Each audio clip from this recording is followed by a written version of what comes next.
சோழவந்தான் அருள்மிகு பிரளயநாத சிவாலயத்தில் சனி மகா பிரதோஷ விழா நடைபெற்றது. திரளான பக்தர்கள் கலந்து கொண்டு சாமி தரிசனம் செய்தனர். மதுரை மாவட்டம் சோழவந்தான் வைகை ஆற்றின் வடகரையில் பிரளயநாத சுவாமி திருக்கோவில் அமைந்துள்ளது. விசாக நட்சத்திரத்துக்குரிய திருக்கோவிலாகும். இங்கே வைகாசி மாச சனி மகா பிரதோஷம் நடைபெற்றது. விழாவையொட்டி நந்தி பகவானுக்கு பால் தயிர் வெண்ணெய் உள்ளிட்ட பல்வேறு அபிஷேகங்கள் நடைபெற்றது. தொடர்ந்து சுவாமியும் அம்பாளும் பிரியாவிடையுடன் ரிஷப வாகனத்தில் திருக்கோவில் சுற்றி வலம் வந்தனர். அப்போது பக்தர்கள் ஓம் நமச்சிவாய நமச்சிவாயா என்று வலம் வந்தனர். தொடர்ந்து தீபாராதனை காட்டப்பட்டு பக்தர்களுக்கு பிரசாதம் வழங்கப்பட்டது. இதில் சோழவந்தான் மற்றும் சுற்று வட்டார பகுதியைச் சேர்ந்த ஏராளமான பொதுமக்கள் கலந்து கொண்டு சாமி தரிசனம் செய்தனர்.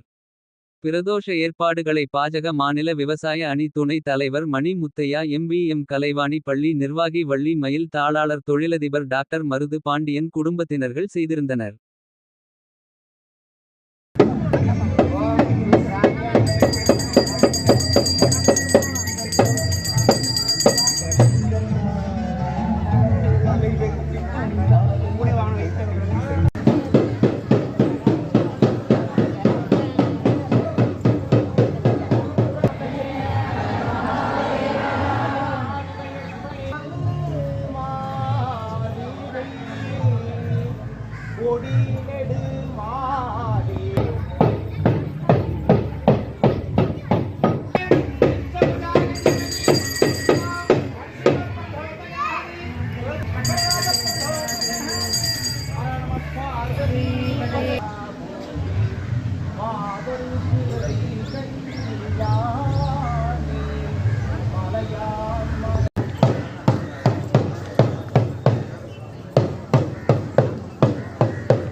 Shiva.